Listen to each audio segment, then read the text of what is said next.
살면서 우리는 수많은 사람들과 관계를 맺으며 살아갑니다. 그 중에는 마음을 편안하게 해주는 이들도 있지만, 때로는 우리의 감정을 뒤흔들고 심지어 상처를 주는 무례한 이들도 존재하기 마련입니다.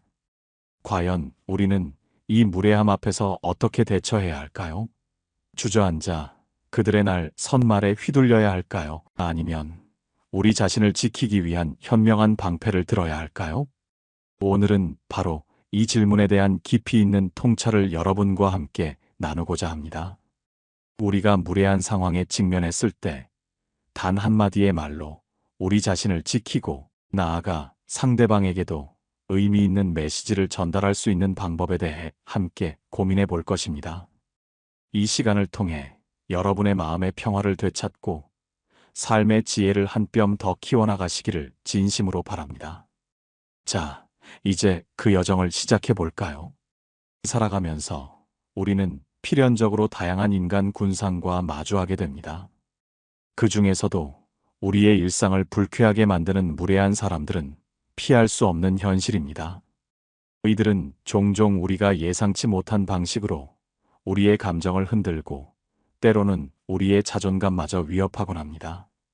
하지만 중요한 것은 이러한 상황에 우리가 어떻게 반응하느냐에 따라 그 결과가 완전히 달라질 수 있다는 사실입니다. 감정적으로 맞서 싸우거나 단순히 참고 넘어가는 것만이 능사는 아닐 것입니다. 진정으로 중요한 것은 우리 자신을 보호하면서도 상황을 현명하게 이끌어갈 수 있는 지혜로운 대응 방안을 찾는 것입니다. 쇼펜하우어가 인간의 본성을 꿰뚫어 보았듯이 우리도 인간관계의 본질을 이해하고 그 안에서 우리 자신을 굳건히 지켜낼 방법을 모색해야 합니다. 이는 마치 거친 파도 속에서도 중심을 잃지 않고 항해하는 배와 같습니다. 우리가 우리의 돛을 어떻게 조정하느냐에 따라 목적지에 도달할 수도 혹은 난파될 수도 있는 것입니다. 따라서 무례함이라는 바람 앞에서 우리가 어떤 태도를 취할 것인지는 매우 중대한 결정이 아닐 수 없습니다. 우리는 단순히 피하는 것을 넘어 우리의 존재 가치를 더욱 확고히 할 수 있는 기회로 삼아야 합니다. 그렇다면 무례한 사람 앞에서 우리가 꺼낼 수 있는 단 한마디는 무엇일까요? 이 한마디는 단순한 문장이 아니라 우리의 내면을 다스리고 외부의 공격으로부터 우리를 보호하는 강력한 방패와도 같아야 할 것입니다. 이 한마디는 상대방의 무례함을 명확하게 인지하고 있음을 알리면서도 동시에 우리가 그들의 언어적 폭력에 휘둘리지 않을 것임을 선언하는 것이어야 합니다. 이는 즉각적인 감정적 반응을 억제하고 상황을 객관화하며 궁극적으로는 우리 자신의 자존감을 지키는 행위가 될 것입니다. 이러한 대응은 비단 우리 자신만을 위한 것이 아니라 무례함을 반복하는 상대방에게도 스스로의 행동을 되돌아보게 하는 계기를 제공할 수도 있습니다. 마치 거울을 비추듯이 그들의 무례한 행동이 그들 자신에게 어떻게 비춰지는지 깨닫게 하는 효과를 기대할 수 있습니다. 우리는 이 한마디를 통해 우리 스스로의 가치를 지키고 타인에게도 상호 존중이라는 보편적인 원칙을 일깨워주는 역할을 할 수 있습니다.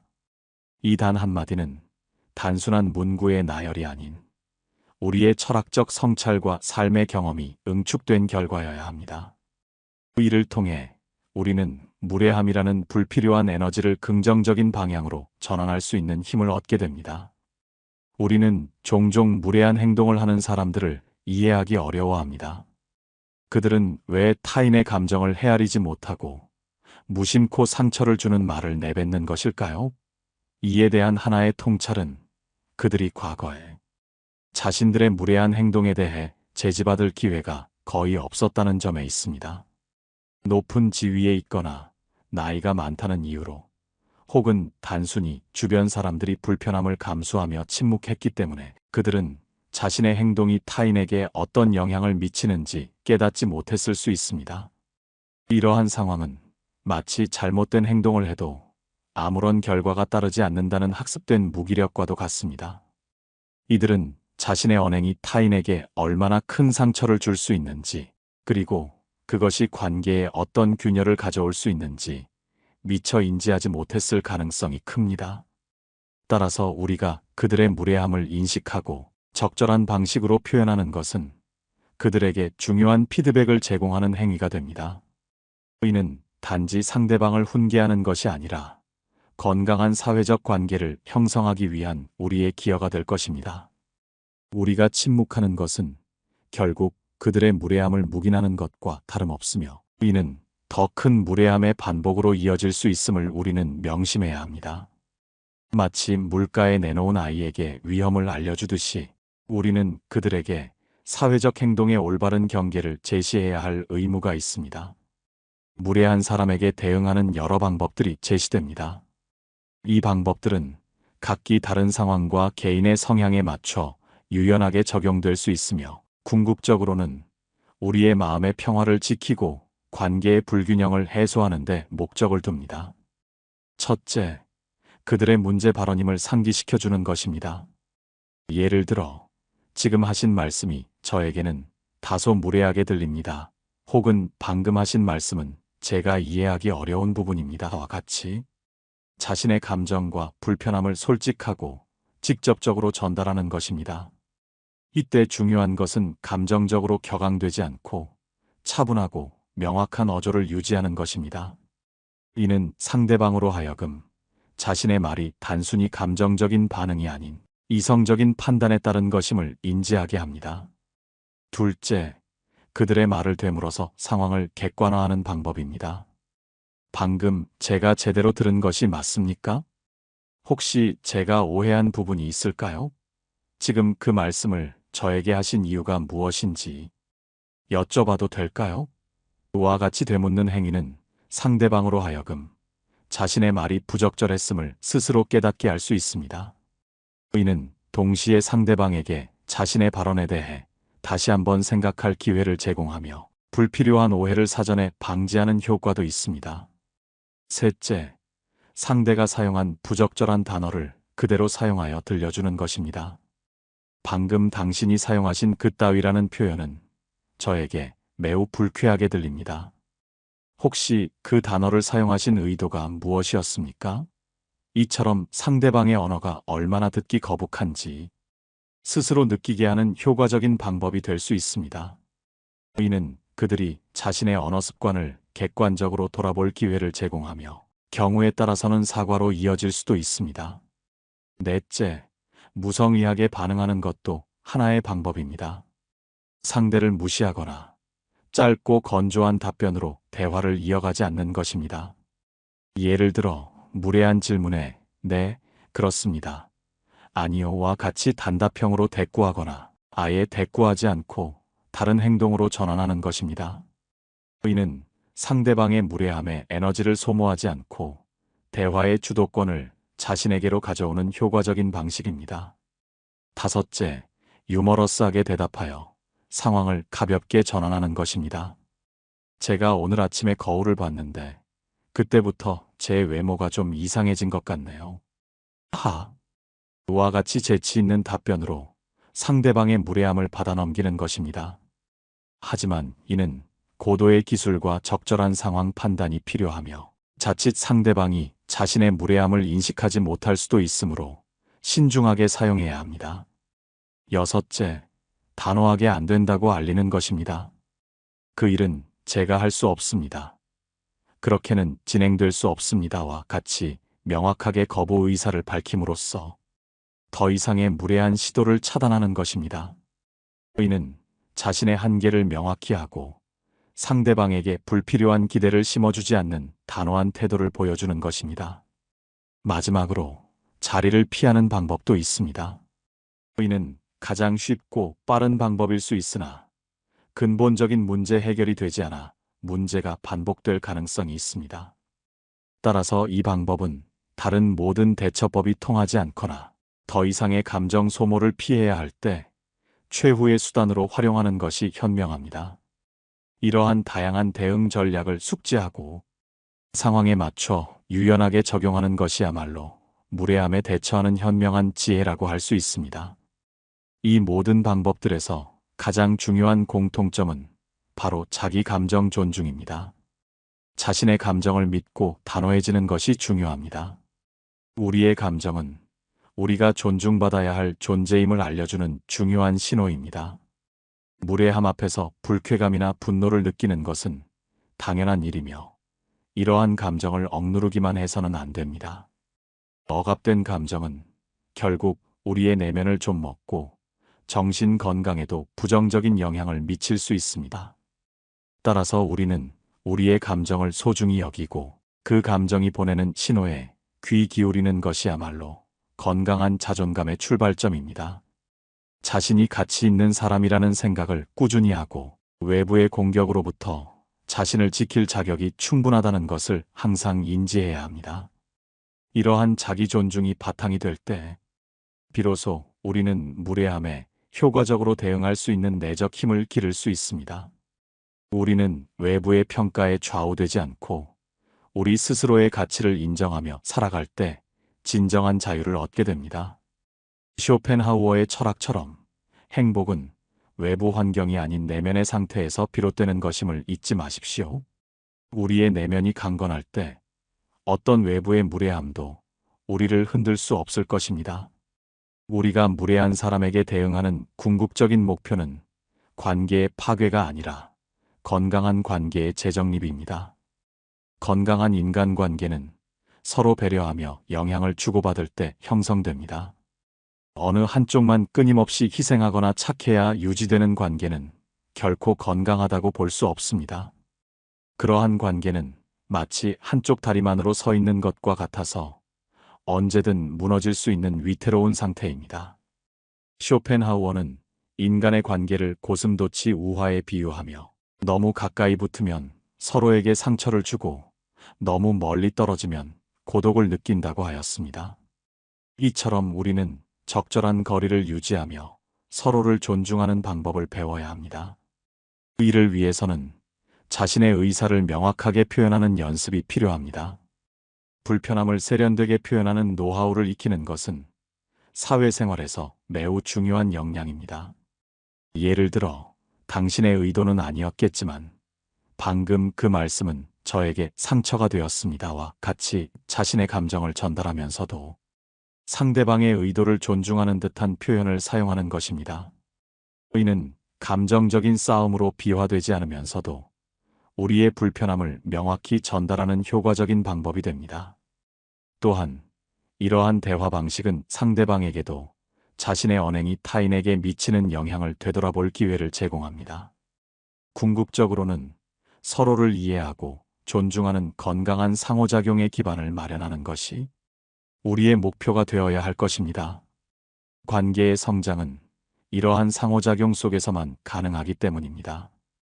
갑질이나 소위 개저씨와 같은 용어들이 만연하는 것은 우리 사회가 겪고 있는 고질적인 문제들을 여실히 보여줍니다. 이는 권력을 가진 자들이 타인에게 무례함을 행사하는 것에 대한 사회적 비판 의식이 반영된 결과입니다. 이러한 문제들은 단순히 개인의 일탈을 넘어 사회 시스템과 문화적 배경에서 기인하는 경우가 많습니다. 불평등한 권력 관계, 강압적인 조직 문화, 그리고 타인의 감정을 경시하는 풍조 등이 복합적으로 작용하여 무례함을 조장하기도 합니다. 또한 성별에 따른 인식 차이도 간과할 수 없습니다. 남성이 자신감 있고 적극적이면 남자답다고 긍정적으로 평가하는 반면, 여성에게는 기가 세다, 드세다와 같은 부정적인 표현을 사용하는 불평등은 여전히 존재합니다. 이는 우리 사회가 특정 성별에게는 특정 행동 양식을 허용하면서 다른 성별에게는 동일한 행동에 대해 비판적인 시선을 보내는 이중잣대가 있음을 의미합니다. 이러한 불평등한 시선 속에서 우리는 더욱 강인하게 우리 자신을 지켜야 할 필요성을 느낍니다. 우리 사회가 아직 완벽하게 평등하고 상호 존중하는 문화를 정착시키지 못했음을 인정하고 그 안에서 우리 개인의 존엄성을 지키는 노력이 더욱 중요해집니다. 우리는 이러한 사회적 문제들을 인식하고 개인의 노력과 더불어 사회 전체의 변화를 위한 목소리를 내는 것 또한 게을리해서는 안 될 것입니다. 우리의 작은 외침들이 모여 큰 변화를 이끌어낼 수 있기 때문입니다. 이는 비단 우리 세대만을 위한 것이 아니라 미래 세대에게 더욱 상호 존중하는 사회를 물려주기 위한 우리의 책임이기도 합니다. 결론적으로 무례한 사람 앞에서 꺼내야 할 단 한마디는 바로 당신의 그 행동은 저에게 무례하게 느껴집니다와 같이 자신의 감정을 솔직하고 단호하게 표현하는 것입니다. 이 한마디는 단순한 문장이 아니라 우리의 경계를 설정하고 상대방에게 명확한 메시지를 전달하며 무엇보다도 우리 자신의 자존감을 지키는 강력한 선언입니다. 이 한마디 속에는 우리의 불편함과 동시에 상호 존중에 대한 우리의 요구가 담겨 있습니다. 이는 우리가 더 이상 무례함을 묵인하지 않겠다는 의지의 표현이자 우리 자신을 소중히 여기는 태도의 반영입니다. 감정적으로 흥분하거나 상대방을 비난하기보다는 객관적이고 단호하게 그리고 존중하는 태도를 유지하는 것이 중요합니다. 이는 우리가 상대방의 인격을 공격하는 것이 아니라 오직 그들의 행동만을 지적하는 것임을 명확히 합니다. 이러한 방식은 불필요한 갈등을 최소화하면서도 우리의 메시지를 효과적으로 전달할 수 있게 합니다. 우리의 목소리가 흔들리지 않고 확고할 때 상대방 또한 우리의 말을 진지하게 받아들일 것입니다. 우리는 이 한마디를 통해 우리의 존재를 당당히 드러내고 우리 주변의 관계를 더욱 건강하게 변화시킬 수 있는 힘을 가지게 됩니다. 결국 이 한마디는 우리 자신을 보호하는 동시에 더 나은 사회를 만들어가는 데 기여하는 작은 씨앗이 될 것입니다. 기억하십시오. 모든 관계를 유지하려고 애쓸 필요는 없습니다.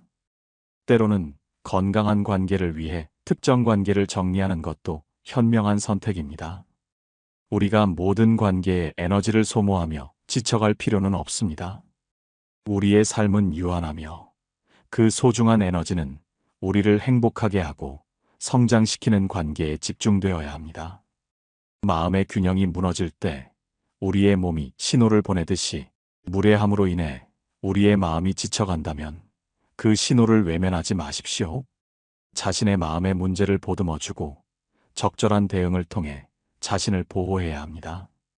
우리는 우리 자신을 지킬 권리가 있습니다. 그리고 그 권리는 우리가 처음으로 내뱉는 단 한마디에서 시작됩니다. 이 한마디는 당신이 당신 자신의 삶의 주인임을 선언하는 목소리입니다.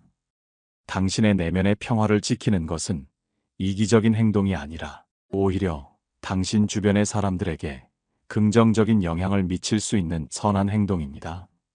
당신이 당신 자신을 존중할 때 타인 또한 당신을 존중하게 될 것입니다. 삶은 끊임없는 배움의 연속입니다. 우리는 매 순간 새로운 상황과 도전에 직면하며 그 속에서 성장합니다.